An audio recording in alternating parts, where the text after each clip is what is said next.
In the Heat's 119-114 win over the Milwaukee Bucks last night, it ties the fourth most points scored in a playoff game ever.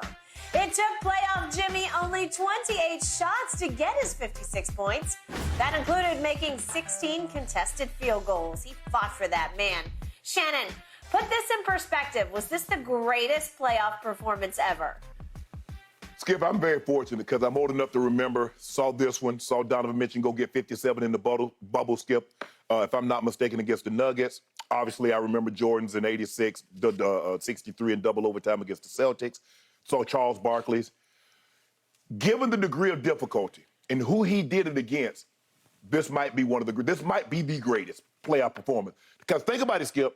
He did this against Giannis, who is a defensive player of the year.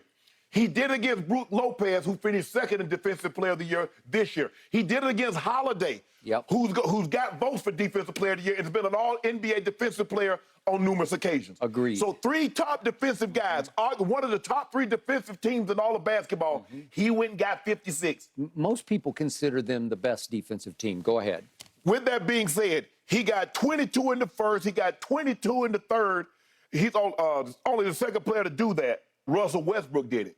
20 points in the first quarter, 20-plus points in the fourth quarter. Yep. Russell did it in 2015. Yep. Skip, he was sensational. I mean, Holiday had him. Holiday said, man, I can't do nothing with it. Hey, you get him, Giannis. Giannis say, hey, Chris Middleton, you try it. Brook Lopez, he's shooting teardrop. Skip, at some point in time, this is what I know watching the games up close and personal and live. When a guy gets it going in that league, there ain't nothing you can do.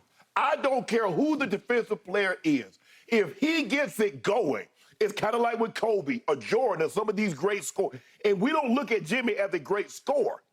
But there's something that comes over this man come playoff time because he's a different animal.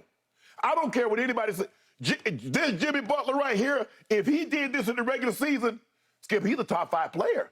He's a Hall of Famer. But he doesn't do this in the regular season. And that's what, Skip, somebody got to explain to me what comes over this man. To your point, he did not make the All-Star team this year. Go ahead. Skip, somebody needs to explain to me what comes over this man when he's able to do this, elevate, the way he can elevate his points.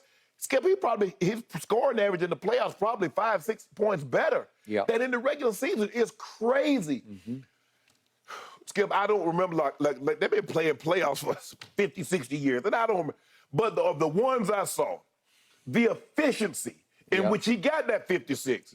And Skip, he's Jimmy is the most in a 15-point playoff win since Michael Jordan did it in Game 3 of 1992, the first round against the Heat, who also had 56.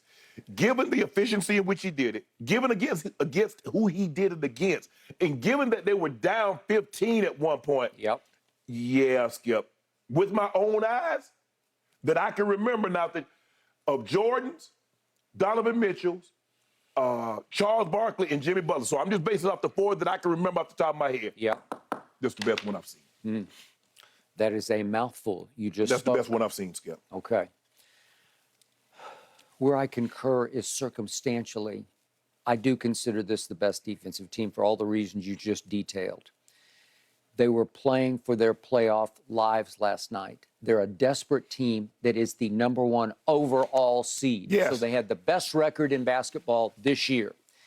And they know it, and they play to it. They had missed Giannis for a couple of games, but Shannon, he came back. He got a triple-double. And he got a triple-double. I don't know how you could ask much more of Giannis last night under the circumstances of coming back from a bruised tailbone. And yet, I thought Milwaukee on offense played about as well as you could expect it to play against a pretty scrappy, physical defensive team in the Miami Heat. But Brook Lopez made 4 threes. He had not made a single 3 in this series, and all of a sudden he makes 4. Wouldn't you think that would be enough to turn the tide? Yeah, but last night, Brook Lopez was your best player. In order for you to win, Giannis and Holiday and Middleton. And last night, Brook Lopez scored 36. He scored 36. Okay, I got it. But you know what they did? They kept Giannis off the free throw line. He only had 4 attempts. Okay. They were building the proverbial wall. They were stopping him, especially in semi-break situations. You got to get in front of him. We'd get up ahead of steam, and they would make him stop.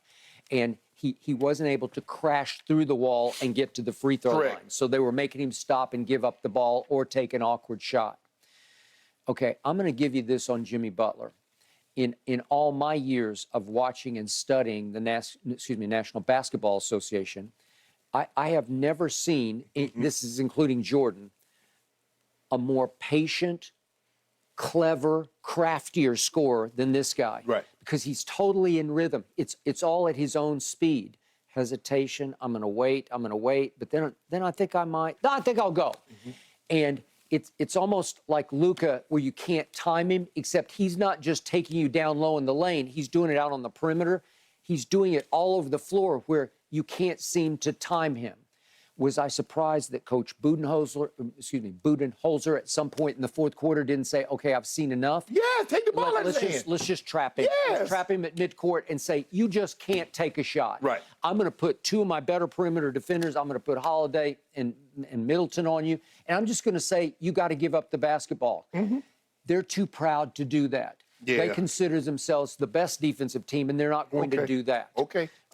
So, Shannon, in all my years, I've never seen somebody start so hot, make 9 of his first 10, and then finish so hot in the fourth quarter where it seemed like he was making every shot and every free throw, because he made his first 8 free throws until he missed the very late, the last one. Right. So he wound at 8 of 9 when it was already a 5-point game.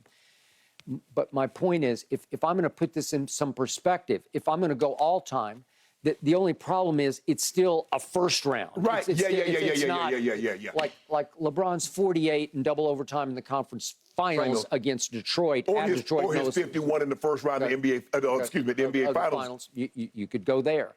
But a lot of people fixate on the 48. It took 2 overtimes, but it was big time because he scored 25 straight points. Okay. At least that was in the conference finals. Yes. Okay. Then I go to the ultimate. For me, the greatest game I ever saw, and I was definitely courtside press row on that one, was Jordan's last game. He scored 45 of their 87 points. 45 of 87, had the ball in his hand 55% of the time. Scottie Pippen had an injury and an illness going on, so he was ineffective, scored only 8 points. Kukoc gave you 15, but that was all you got. Right. Okay, so that's Michael Jordan. In the final sequence, as you remember that game, he steals the ball in the corner from Karl Malone. Right. He dribbles it all the way up the floor. And on Brian Russell, he just says, Scotty's over there saying, I'm open on the wing.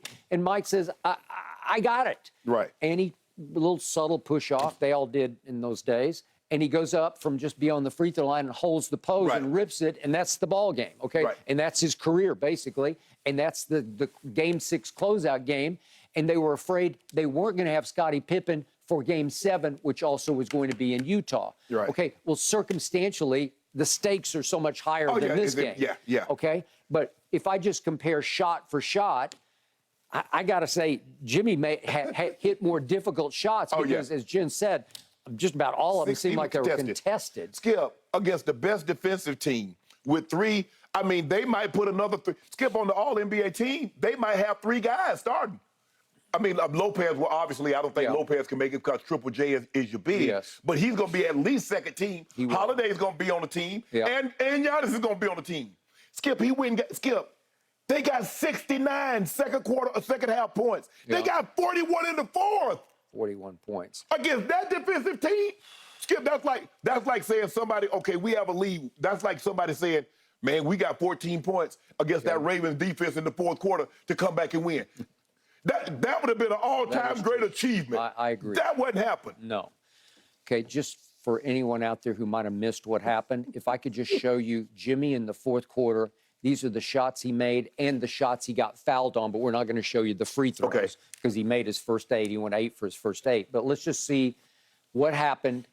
Jimmy Butler versus what I think is the best defense in basketball in the fourth quarter. There's one. Pull up transition. One. Okay. Can anybody stop that? No. Can anybody stop that? Well, that's easy. You got that one. Okay. And he's holding the pose on that one. Look at that. Foul. That's a foul. Okay. And he's not much of a three-point shooter, but he was making them last night. They were actually daring him. That's a step back. Yep. That's a step back. That's when you're unconscious. Look at this. Yep. Okay. Foul. All right. Foul. Foul. whew. And he goes to the free throw line and iced it. He just made free throw after free throw. It was a sensational performance. In a vacuum, if you take circumstances out of it, even though there were high stakes in the game, it wasn't a closeout game in a deeper round. Right. And so, Skip, the thing is, when they say like playoffs, I'm like, okay, even though the first round is, not in the, you got the conference championship and you got the finals, but if you just look at it like and take it for what it is, in a vacuum playoffs, it's hard to find a better playoff performance than what he got given. It's just hard. I was there the day at the Fabulous Forum. Isaiah on that bad ankle just went crazy. And then you have 25 in the fourth? 25 in the fourth, yes.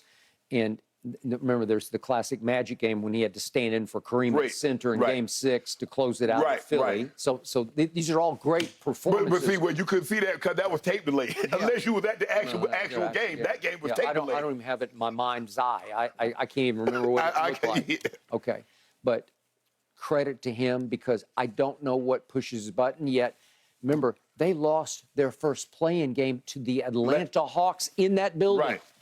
It's inexcusable. Yes. And it's usually because Jimmy just doesn't look like Jimmy. Right. For whatever reason, he's not plugged in tonight. Because, Skip, you remember in the finals in the bubble, he has like a damn near 40 because he like outplayed LeBron. I think LeBron had a 40-point triple-double. Jimmy had like a high triple-double also. And then they come out in Game 6 and flat. Empty. Because he had emptied the tank. I mean, this is unbelievable, Skip. I mean, I've never seen it. Remember, on help, he lost Tyler Hero, who's a 20-point-a-game scorer, and Victor Oladipo hadn't given him all that much this year, but they loved him, and he's gone, obviously. Skip, he got 56 and they won 19. 56 and 119. And he's the only one that really shot a decent percentage. You got Kevin Love 2 of 6. Bam was 6 of 16. Gabe Benson 4 of 13. Highsmith 1 of 4. And you got Kyle Lowry 3 of 7. Caleb Martin played well last night, quietly well. Yeah, he hit 2. He went 3 of 3. He had 10 points in the fourth quarter. Yeah, that helped. And that was the one, and when he hit that one in the corner as time was running out, and he put his hand, that's it. But Skip, I mean, it's hard to see somebody can say, you'll see a better playoff performance in the 2023 playoffs than what you just saw last night. So we'll get deeper into this later, but how concerned are you now about your Bucks that you picked to win it all? Yeah, they don't let them get confidence now. You don't let them out. When Miami went there and stole Game 1 in your building, you let them get confidence. That was with Giannis. And you know he went out, second quarter of the game? He went out in the second quarter. But still, no. But Skip, they was getting him that work before he got hurt. It still might come down to the Game 6 back in Miami. Because it could be for Miami at that point, do or die, as long as the Bucks can hold them off at home. But if I'm Jimmy Butler, I say, let's go for their throat in Milwaukee. I'm emptying the tank in this one. I ain't trying to really come back. No, agreed. Look, guys, they have confidence and momentum. Consider this, in the regular season, Jimmy Butler was averaging just under 23